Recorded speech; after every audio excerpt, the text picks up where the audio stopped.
Welcome to The Forest Garden, your guide to transforming your organic gardening practice into an edible and holistic forest garden landscape. On today's episode of The Forest Garden, we'll be interviewing Dave Scandurra of the Food Forest Initiative of Cape Cod and Edible Landscapes of Cape Cod.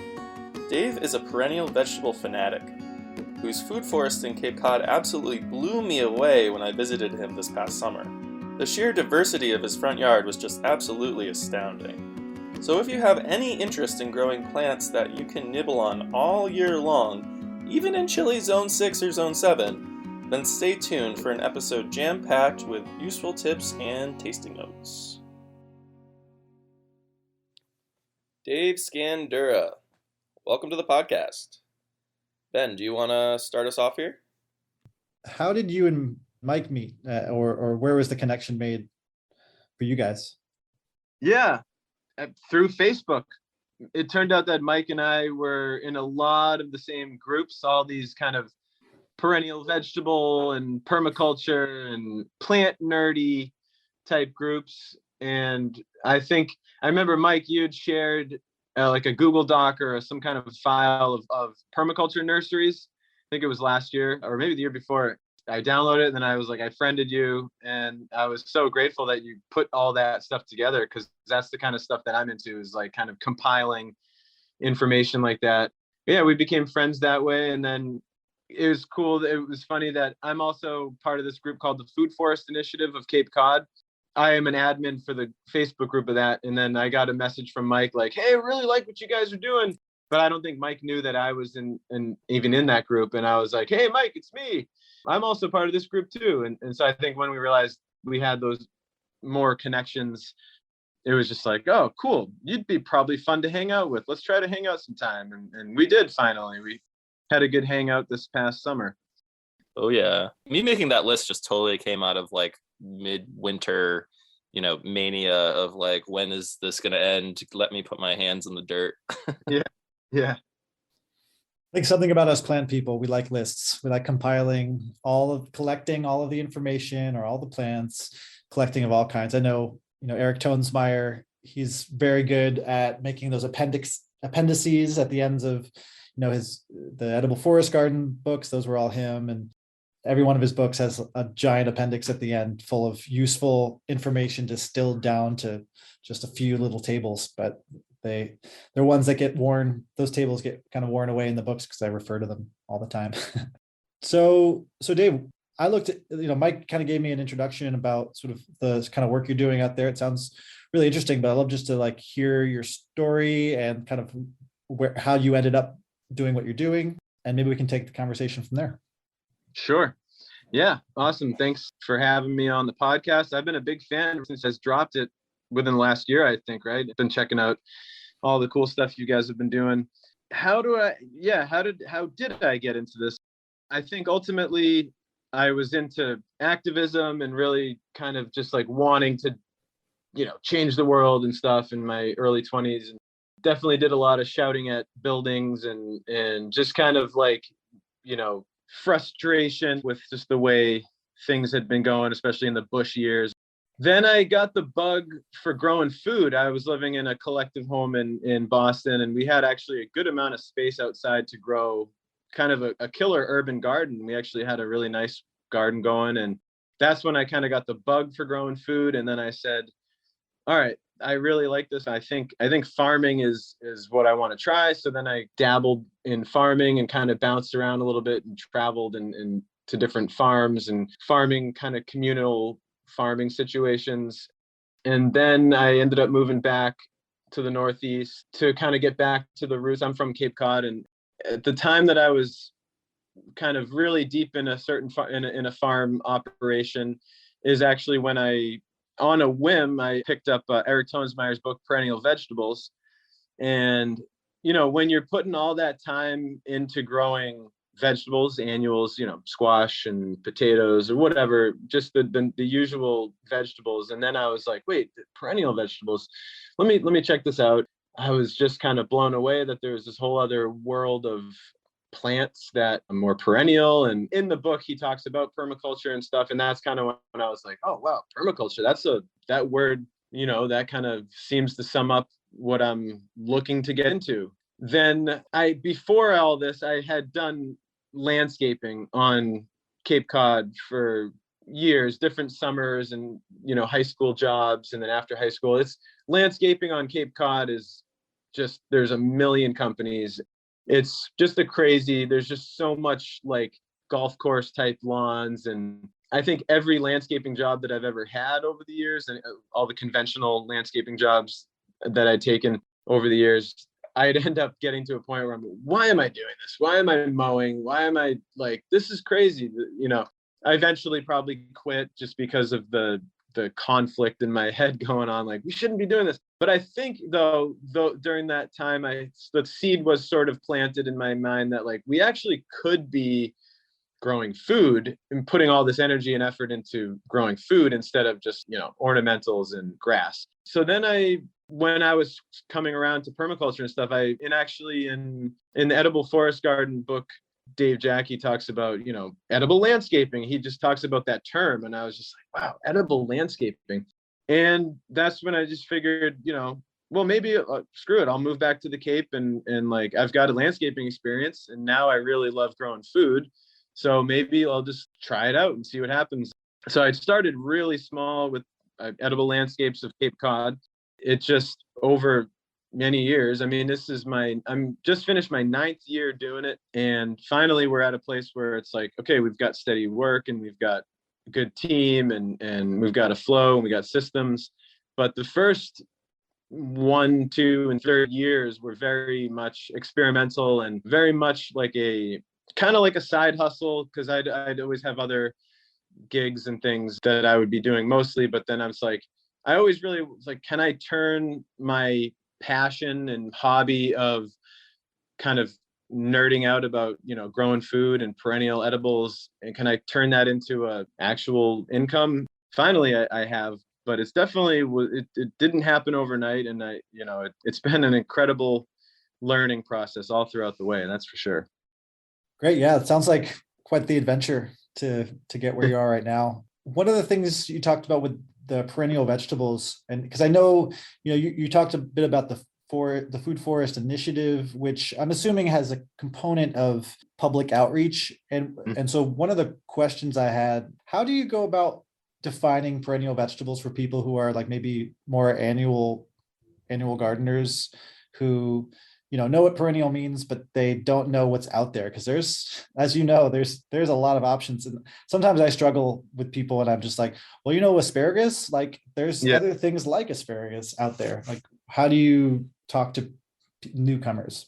That's a great question. And that's honestly something that I feel like I have to work on a lot, is like, how do you convey the epicness of the perennial? I feel like it's a bug if you get bit by it, like, oh yeah, growing perennial food. And I think just trying to meet people where they're at and finding those few plants that might open up their world in that aha moment. Yeah. So asparagus, rhubarb. And then I'll often say, like, a lot of the perennial herbs, lavender, thyme, sage, these are perennial herbs. So, there's a lot of perennial herbs like that. And all the, I try to start with the most basic stuff that they probably will know, lemon balm. And then just kind of like, if you think you still got them, then you can kind of keep rattling off stuff more towards the fringe. Yeah, it's weird. It's like putting a label on things sometimes, like, what is it, a perennial vegetable, or is it an herb, or is it a shrub? It's tricky, especially because I have so many of these plants just like bouncing around in my head all the time that I'm like, where do I even start? Like I have lists and stuff that I take with me to consults now, because sometimes I get so excited about some of these plants that I'll completely lose my train of thought. Yeah, I do that too sometimes, where it's like sometimes you're so wrapped up thinking about one specific species that you just discovered, or you're really, for me lately, it's been like Chinese quince, like, oh, it has that beautiful exfoliating, different colored bark. Like maybe that's something that I can integrate into my landscape. And then you're thinking about it so much that it just sort of overwhelms everything else, maybe. So I totally hear where you're coming from. We're going to get to this question later in the talk, but you just talked about some plants that you get so excited about. I kind of want to know what are you excited about this year? What are you looking to, whether that's to plant in your designs or to grow yourself? Is there anything that comes to mind right away? Yeah. So ever since I started growing skirret, I've been absolutely in love. That's Cium cicerum. It's like a perennial parsnip. So back to that question, I kind of do the thing like skirret, that's a perennial parsnip.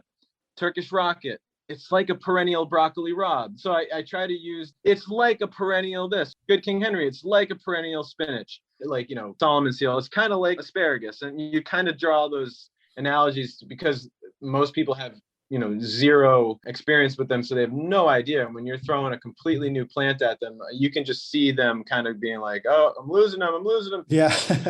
you kind of try to bridge that with like, it's a perennial this or perennial that, or it's in this family, sea kale, it's a perennial kale. So yeah, that's kind of how I introduce those things. But anyways, yeah, love skirret. I love digging it up. I love cooking it up. I love dividing it. But yeah, like every year, I'm always trying new things. I'm exploring, and I'm trying to, especially starting around this time of year, I'm searching out new plants and trying to get my hands on new seeds so I can start new things. Especially a lot of the weird stuff needs cold stratification, so it kind of needs to be sown this time of year. Yeah, winter's a great time for doing the shopping, and that's when I start to get that itch for going online and finding obscure seeds from sometimes a different country and trying to get them over here for the spring. Oh yeah. So I kind of just briefly touched on it, but could you talk a little bit about the Food Forest Initiative?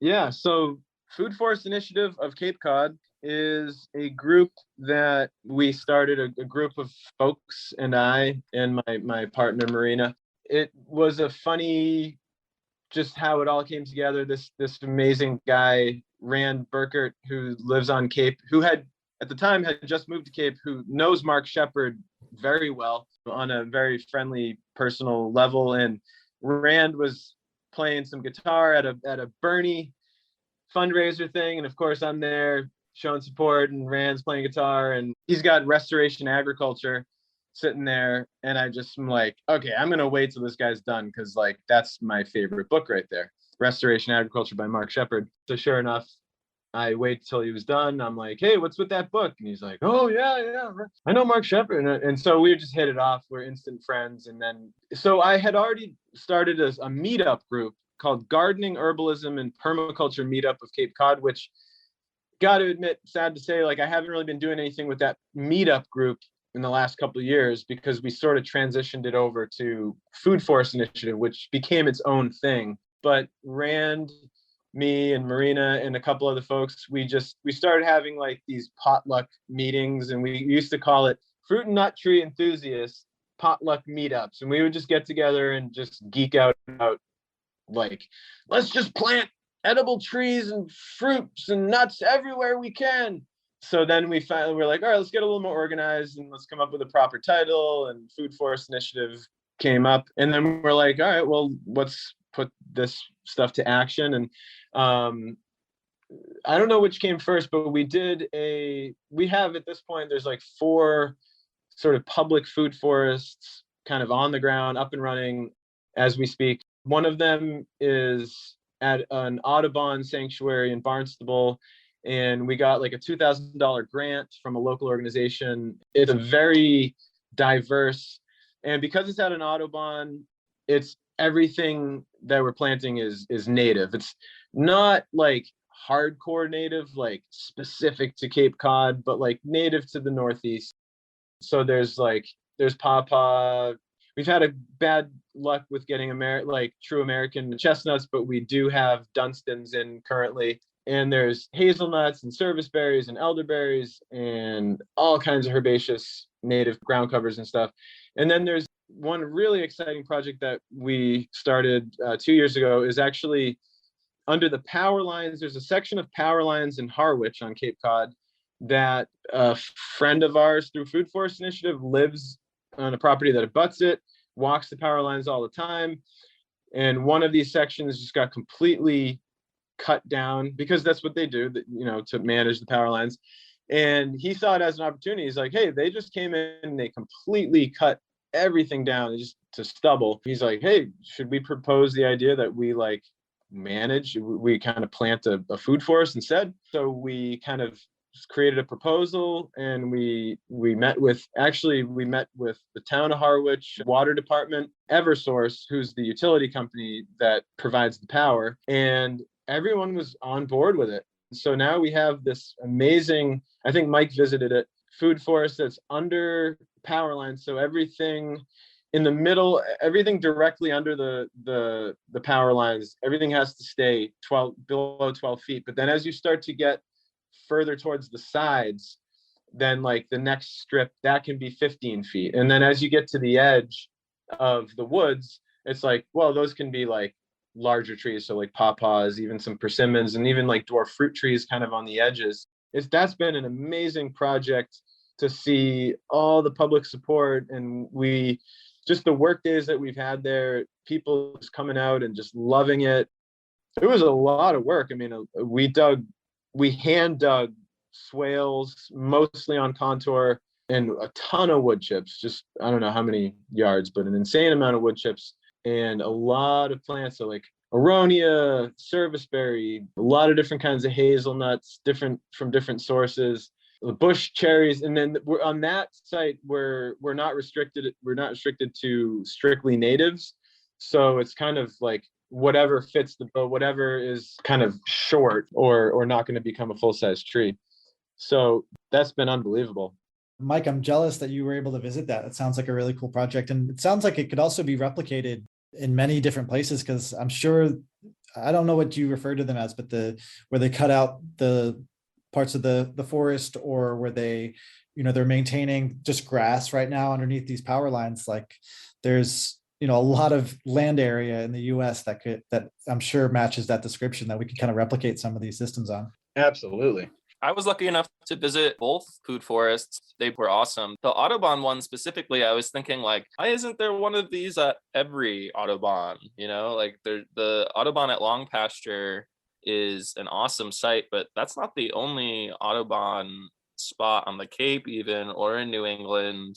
And a lot of them have, just like you said, just open grass lawns that are, essentially food deserts for pollinators. And they could be serving educational functions, providing food, not necessarily maybe for humans in this context all the time, but definitely food for wild animals. And similarly with the other spot, which is the Eversource power line spot, that's another thing, is that, those are super highways for animals, whether it's bears or, coyotes or whatever. So, and I saw that you guys had the protective fences around all your trees to protect them from deer. But, a certain amount of the food that we're planting in these community food forests is going to go to the birds and go to the animals. And, that's part of it too. It's not just food for humans. So it's a great organization. It's great stuff that you guys are doing. And I just feel like it needs to be replicated everywhere. Absolutely. Thanks. Yeah, we agree. And since we started doing it, especially with the power lines one, I mean, I think we get a message once every couple months from someone saying, I live on the power lines in so-and-so town. Can we do that there? I just kind of say well, yeah, talk to Eversource, start getting the ball rolling. It definitely is a model that you could replicate for sure. And the funny thing is, Eversource, they have had a horrible reputation, especially on Cape Cod, for spraying just a ton of crap, all the herbicides and stuff. And we have just very porous sandy soil. We have a single source aquifer.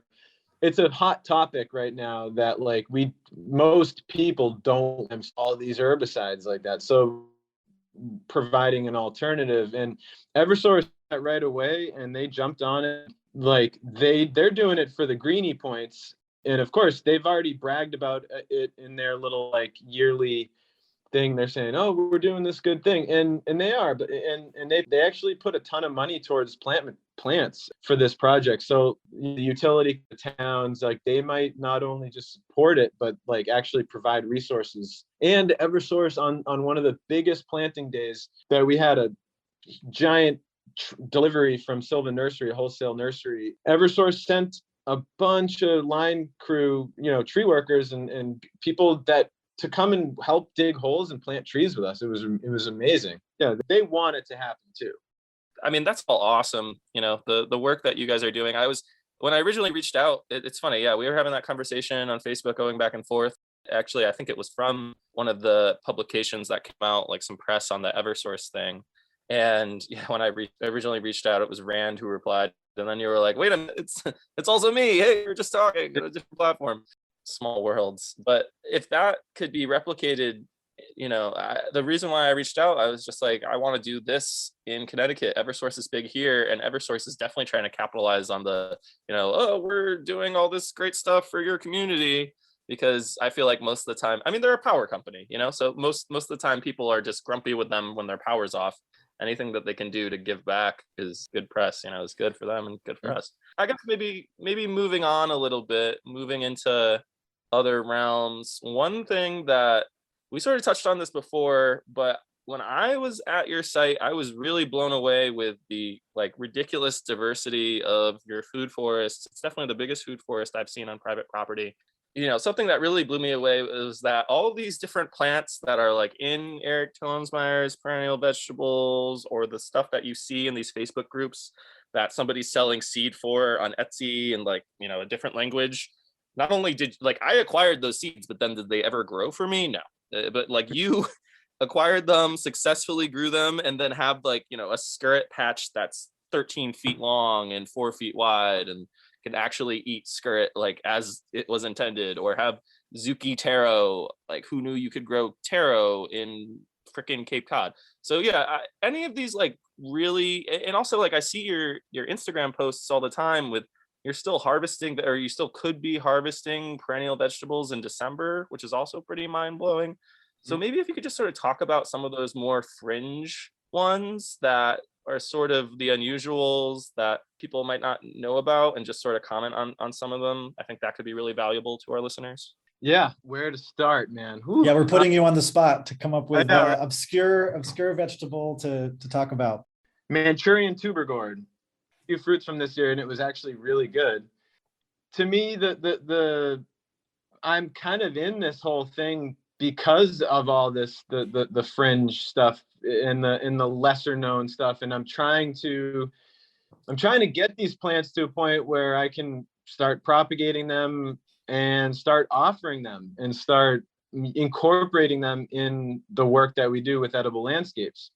Because as you know, and I know, once you start looking for some of these plants, it becomes this incredible time drain, and it just is it's just crazy. So I kind of want to have a lot of these plants because there's no other nurseries at least nearby, especially on Cape Cod, that I can just go pick up a Korean celery plant or I'd have to order a special order from one of these mail order permaculture nurseries, and they probably only ship it in the spring or the fall. And but I'm trying to grow these plants out so I can save seeds and then propagate either from seed or from division, so that I can actually start sharing them and because the joy they bring. I mean, Korean celery, Distania takisimana in particular, just that plant stays green all year round. It's insane.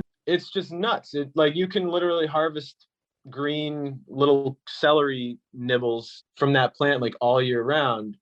I think that part is kind of one of the missions that I have, at least with our kind of edible landscaping business, is getting people really stoked about that and oh yeah, you can actually eat greens from your garden in January and February and without greenhouses and without any kind of high-tech automation. And that's the beauty of a lot of the perennial greens. I mean, I know Mike, about a lot with the perennial kale, which if you do have row cover or a greenhouse, you can eat that totally all winter.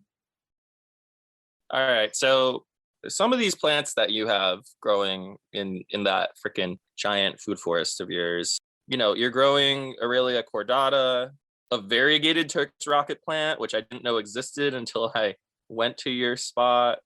Siberian purslane, Claytonia siberica. Mm-hmm. I mean, I know about purslane, but this specific variety, I don't think I've ever heard of.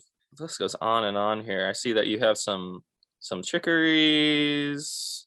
It just seems like you have every single thing from the Perennial Vegetables book is in your backyard almost. Well, ever since I got that book, I've been like, I'll like check back to it and be like, all right, this year, what plants haven't I tried yet? And like, let's see if I can find them, and like, I will go back to it. And then when Stephen Barstow came out with Around the World in 80 Plants, that book has great stuff in it too. Stephen Barstow is an amazing, just all around, seems like a great person. But yeah, it's kind of like a weird hobby obsession just to like see if some of these plants can grow. First of all, can even grow and like can become perennial if they taste good, and if they kind of are like low maintenance and no fuss and like don't need a ton of babying. It's like, all right, they'll win and they'll stick around.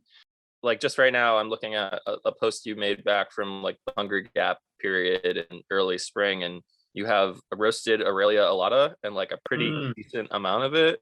Mm-hmm. And all these Hungry Gap greens, or what is this even? It's blanched Turkish rocket and blanched hostas, Angelica, like every spring green you could ever imagine. It's just mind-boggling. Yeah, it's been sweet. Yeah, Aurelia alata, Japanese Angelica tree. That one, not sure if I'd recommend it in terms of its in sort of like aggressiveness. I planted it like 7 or 8 years ago, and now it's starting to send up root suckers, up to 10, 15 feet away from the original tree. And I'm like, oh no. And they're thorny. Oh, they're like, if you drag the hose across the base of that thorny tree, it'll like rip the hose. It's crazy. So the spring, the shoots that come out of the woody stems, in the spring are really, really good. I'm a horrible cook. My wife Marina is she's amazing, but we have a thing where like, and I think Mike knows this because I told him, we kale chip things. Like, I'll take whatever greens, if it's like chicory or whatever, like if I know it's edible, like any of the alliums, any of the Hablitzi is amazing, but you just kind of take whatever greens and just coat them lightly in whatever oil works, and a little bit of salt, and you treat them like you would with kale chips. Put them in the oven, in high heat for like 10, 15 minutes, or not even, until they're crispy, like a golden kind of, still green, but a little bit of golden crispiness. It's a great way to try the new flavors of things and to really get a sense for how it tastes. And sometimes we'll mix them all up together, but I try to like separate them so I can really get a good taste test. That's a great point. I've only heard of people making chips out of kale, right? But there's no reason why you can't do that with so many other types of leaf crops. I bet there's some that might have like different water contents that might not work as well, but It seems like it's a easy way to, because sometimes we can grow all these plants, but if we don't either know recipes to cook them, or they just maybe don't taste good, on their own, just not fried up with some oil. That's a good way to get them in. And like you said, to kind of introduce yourself to the new flavors. Real quick on the Aurelias, I've tried the Devil's Walking Stick, like the native, the Aurelia spinosa. Right. And I haven't tried the Angelica, the Japanese Angelica, to know which one. I'm assuming the Japanese one tastes maybe a bit milder, although I didn't really care. I didn't really dislike the spinosa. Just kind of tasted like kind of strong asparagus, I guess. But I would wonder if the spinosa is less aggressive than the Asian variety.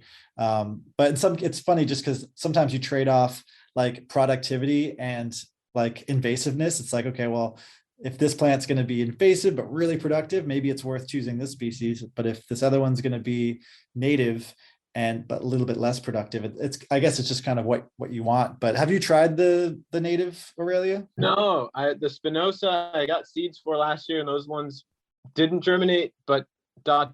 yet. I mean, they're still sitting in like a little tray. They may, who knows, they might germinate, but no, that one's definitely on the list because it is native to the sort of eastern part of the US. I've only found it in the woods when I was living in Tennessee. It was fairly ubiquitous in that particular time of year, which was like early spring.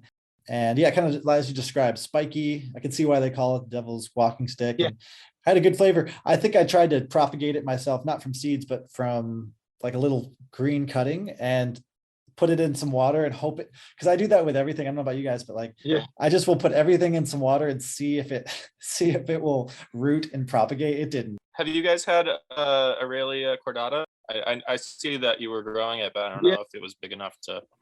Yes, of course. I've taken a couple of my Aurelia cordata. So the straight non-cultivar version seedling is probably only 2 or 3 years, but I have the Sun King variety, which you can actually find Sun King Aurelia cordata pretty regularly. It's like seems to be a somewhat common nursery plant. Yeah, I wasn't super impressed. Yeah, I was definitely, not gonna lie, hoping for it to be a little tastier. I don't know. With a lot of these though, and I'm definitely taking a page out of Stephen Barstow's book, literally and figuratively, that you really kind of have to train your taste buds a little bit with new flavors. I mean, you know, we didn't grow up eating a lot of this stuff, and so like it's gonna taste a little foreign at first. A lot of the things that I really enjoy now, just whatever random greens and flavors. I probably originally, the first time I ate it, was like, I don't know about that. But then you kind of just, you develop a love for it, or I don't know if it's it's definitely psychological, but Acquired taste, right? yeah. I think Udo is also, if I remember correctly, I remember Eric mentioning at some talk, like he had noticed like special species of wasps on Udo, like flowering or pollinating the Udo flowers that he's never seen before. So it was attracting in some potentially beneficial, but at least unique insects. So, I mean, sometimes you have to weigh that too, right? It's like, okay, maybe this is my favorite tasting plant, but it's like wonderful for wildlife. So it's, not entirely about flavor, but I agree. It's like, we didn't grow up eating these plants, and also we don't necessarily know how to use them in the best way, like how to cook them, how to combine, what flavors to combine them with to really make them shine. All right, so I've got another list to throw at you from your own creation. All right, so we got, in one single Instagram post, Chinese bugleweed, downy woodmint, big leaf aster, and the perennial sorghum. All, like, the only one of those that I knew was edible and like in, hip to the community that we're in is the M61 Survivor sorghum. What the hell is Chinese bugleweed? What is downy woodmint? Big leaf aster. I know you can eat asters in this early spring, but like, what are these things?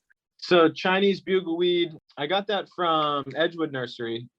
It's like the tuber. They have these little tubers that are like, they're all right, but they're like starchy and crunchy. Big leaf aster, I got that from Jonathan Bates's nursery, Food Forest Farm.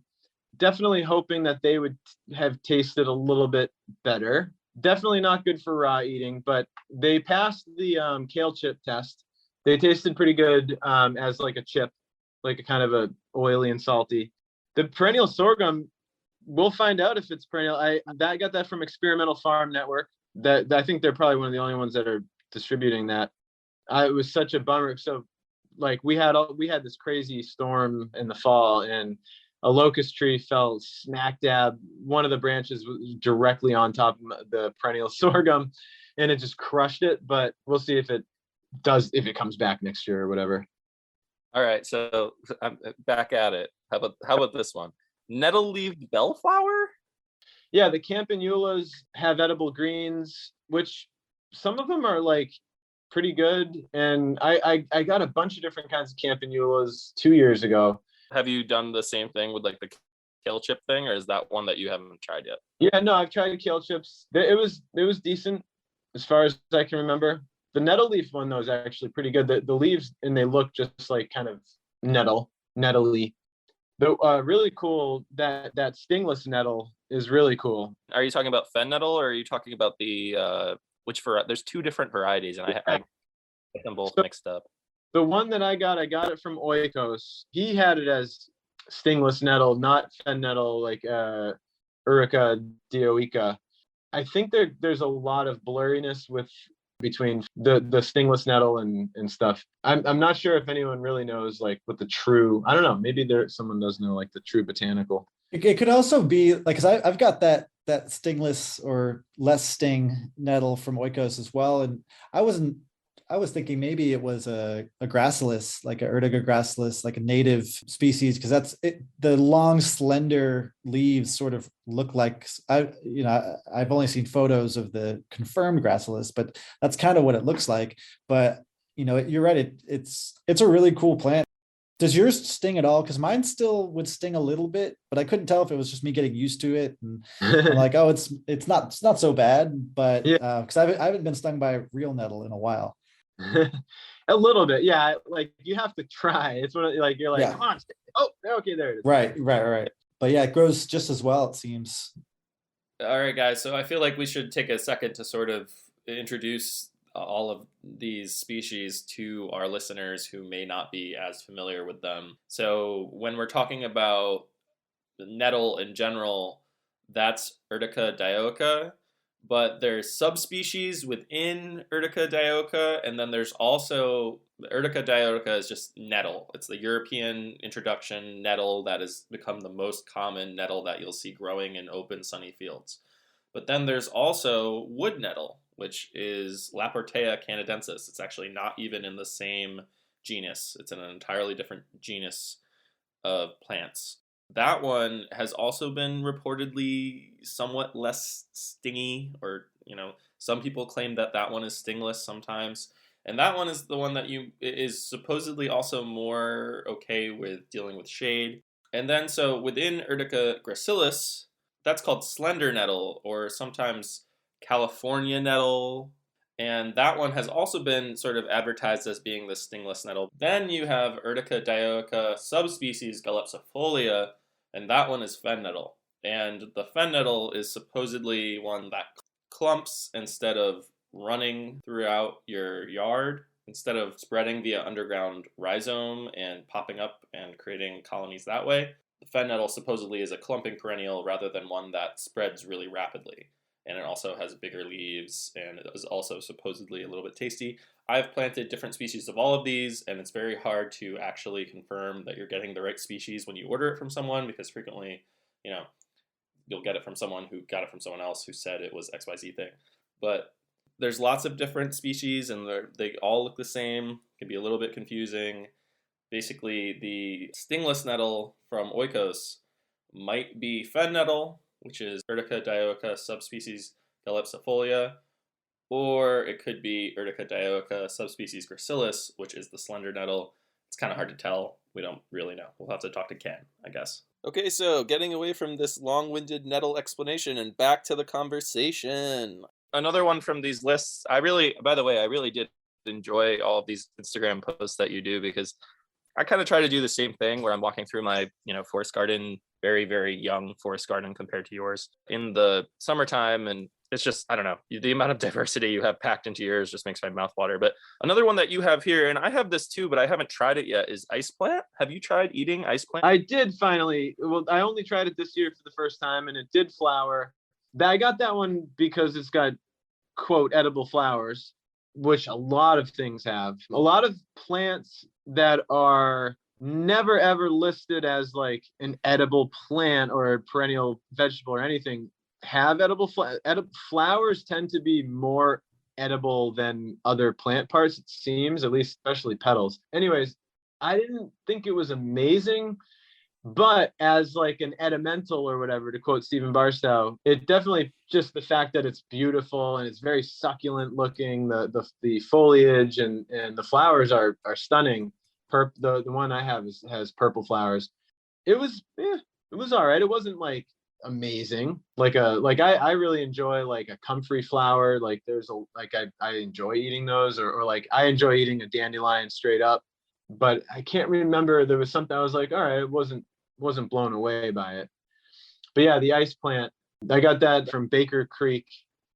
They were selling the ice plant seeds last year. So I had heard about ice plant as a perennial sort of a, I don't know what we're going to call it, perennial ground cover, basically used in like these super crazy fancy cooking shows. And then I just like stumbled upon it at a random garden center where they had every variety you've ever heard of. And once again, not being sold as an edible plant at all, as starter plants for like $5 each. And I was like, wow, okay, this is pretty crazy. Because anytime I see something listed in like the Experimental Farm Network catalog or something, I just immediately assume like I can get this nowhere else. But that was one that surprised me. Okay, maybe this will be the last that I just harass you with all these plants. I'm just looking now, and I saw that the edible tuber gourd fruits, they look almost like like the fruit, like the seeds that are coming out of this thing that you're squishing in your hand. It almost looks like a passion fruit. Like, what did it taste like? It was surprisingly good for a fruit that like most people, at least in the West, have probably never heard of or had. It was like, I would eat that. I'd eat that. Like I enjoyed it.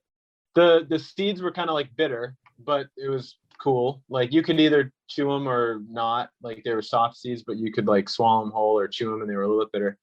Definitely, yeah. Kind of had like that. Yeah, the seeds have like that coating, like a kind of a gooey coating, kind of like what tomato seeds have. This is the tuber gourd? Yes. Yeah. And so it has edible fruits, and then it also has edible tubers. All right, so some other ones from this same post: Madeira vine, Scotch lovage, grass nut. I've never heard of these. Yeah, what is grass nut? Dave, you're on a different level. Yeah, so grass nut, trying to think, that one is like crept along so small that I haven't even nibbled on that guy yet. What's the genus on that? Hold on, it's Tritilia alexa. Yeah, that's right. Yeah, no, I haven't tasted that one yet. Another big surprise from when I visited you was that you said you'd been eating ornamental rhubarb is beautiful, and it's usually planted in, like, I was at Cornell and they had it, and they said, oh yeah, this is an ornamental rhubarb, and like you can use the root for certain things. But certain people have in literature claimed like, oh yeah, I eat stalks just like regular rhubarb and it tastes the same, or it tastes just as good. And then you said that, and you've been doing it, and you're still alive. So like the Turkish rhubarb. Yes. The Chinese rhubarb, Turkish rhubarb. Yeah. It's amazing.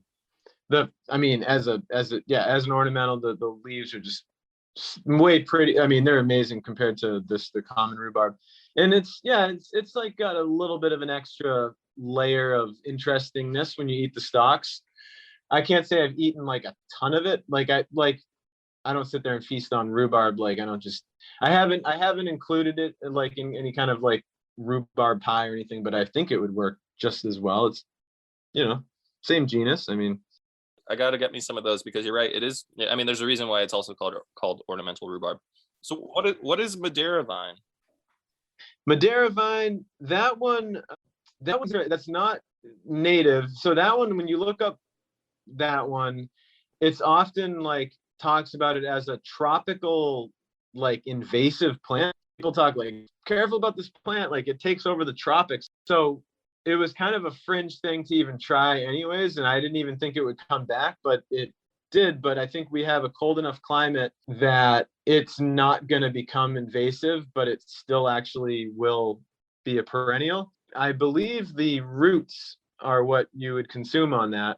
I haven't tried them yet. I've only had that one in the ground so it only made it through that, I guess, the first one winter so far. But the flowers on it are amazing. It flowers profusely. When you get up close to the flowers, there's like all kinds of little flies that it's just cool to see a plant that's totally not native at all, but it is clearly like feeding flies and stuff. I'm looking at some photos right now. Yeah, it's a really interesting looking plant. The leaves, it looks like, are kind of wavy looking too, but yeah, the flowers are beautiful. What about this one? Asiatic plantain, Plantago asiatica? Sure. Plantago, that genus, as far as I know, everything in the plantain genus is edible. And I always nibble, like anytime I see a lance leaf plantain, broadleaf, of course, like I'll pick them up and like, nibble on them. I'd say my favorite plantain to eat straight up probably be sea plantain, Plantago maritima, I believe, because it actually has kind of a salty, even if you're not, so usually you see it growing like near like the water or the ocean, but even if you're growing it in the garden, which I have growing in the garden, it has a salty kind of a flavor, which is really cool. All the plantains have an interesting kind of a flavor to them.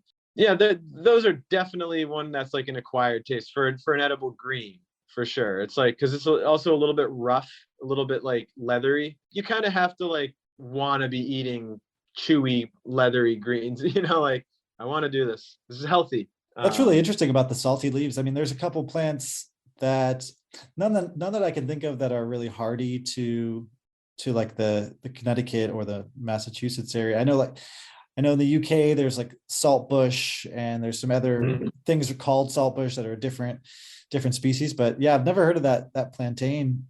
Speaking of maritima, unless you have another perennial vegetable, Mike, I wanted to ask about Prunus maritima.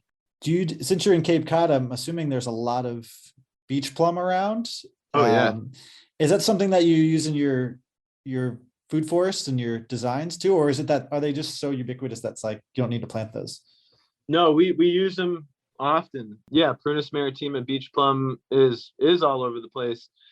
That's a really funny plant. You could kind of get lost doing research on it, because there was efforts to try to kind of improve it and like make it yield every year instead of every like second or third year, which is kind of how it is. Ocean Spray even put a bunch of research into trying to make that, or trying to figure out like, can we make beach plum a commercial crop? And they gave up on it. They're like, we can't tame this one. Screw it. It's just a wild plant. But there are definitely improved beach plum varieties out there.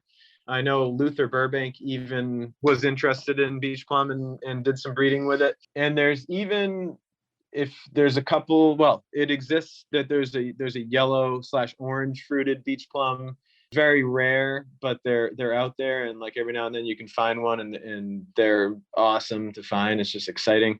But yeah, and they can also, usually when you buy beach plums, there tend to be seedlings. You can get a lot of variety in shape and size in beach plums, so it can be kind of hard to predict when you're planting a beach plum in the landscape. Sometimes they can get really big, and then sometimes they can be like super dwarfy and like just never get that big. And it's just kind of how you see them in the wild too. Like sometimes you see beach plum shrubs just get massive, and then sometimes you see these little, like practically, I want to say ground covery, but like 3 foot tall little straggly beach plum shrubs. So there's a lot of like variation in the beach plum.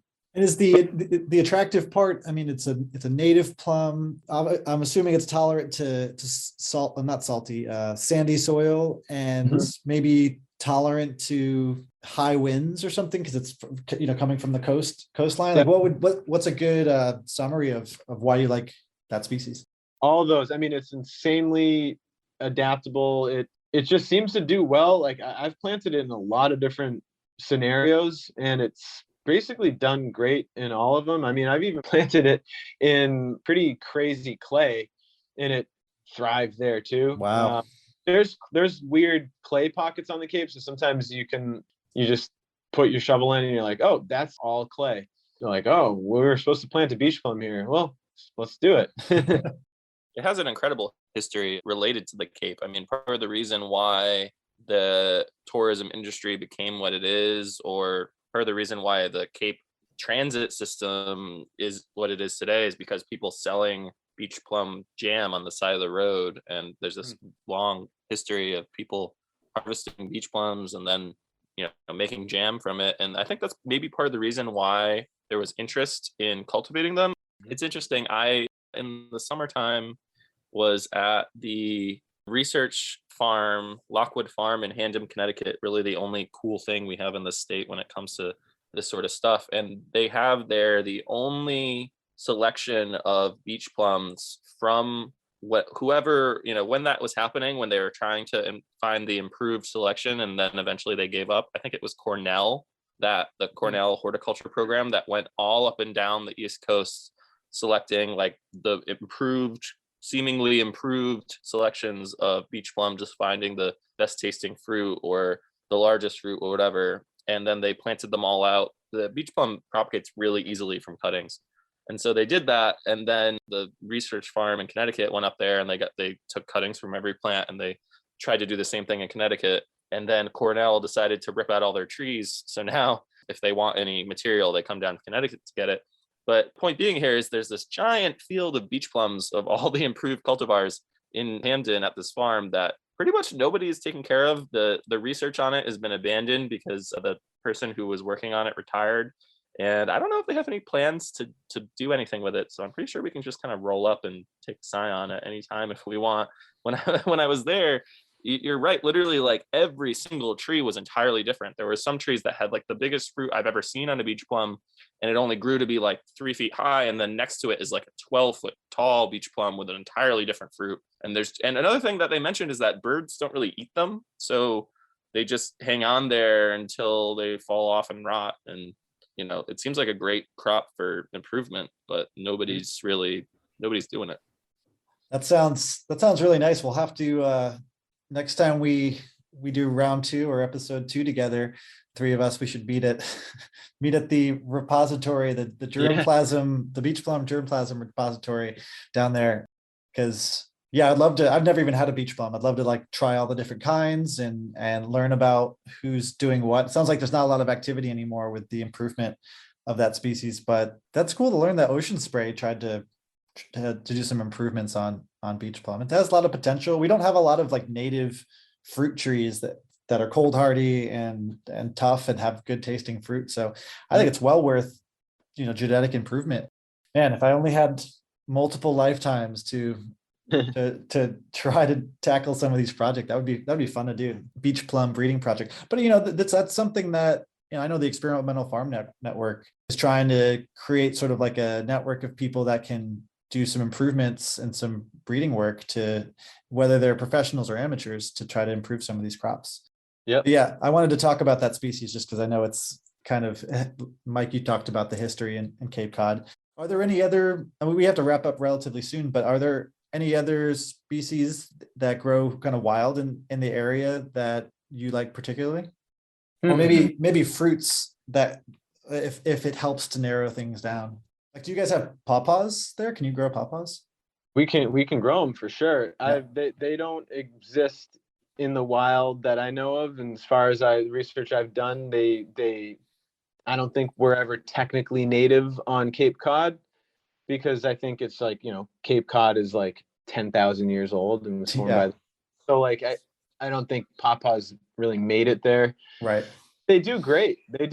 And I always recommend them to people because, as you know, like people just they're like, oh, I want to do edible landscaping. I want to plant, I guess, apples. That's like the first thing most people think of, which is, who doesn't love apples? But I'll be like, well, there's other stuff that's a little bit more, maybe easier, because like honestly, apples are really tricky on where we are, just being at the sea level, and we're in a very humid environment, and there's not a lot of air drainage. It's just apples and pears are trickier, but pawpaws are easy.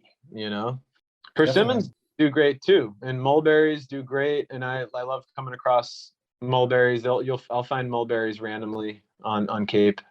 That's always fun. I wouldn't object to sitting by the beach at Cape Cod eating mulberries. It sounds delightful. Yeah, we should probably wrap up. But Dave, thanks so much for coming on the show and sharing what you do and answering all of our plant geek questions. Yeah, you're really pushing this whole movement forward to really expand the types of foods that are available and kind of at the forefront of all that. So thank you for your work. And so where can people go to learn more about what you do and stay connected? Yeah, we're on Instagram at Edible Landscapes, and Facebook, just Edible Landscapes of Cape Cod. You can shoot us an email at contact@ediblelandscapes.net. That's how you can get in touch.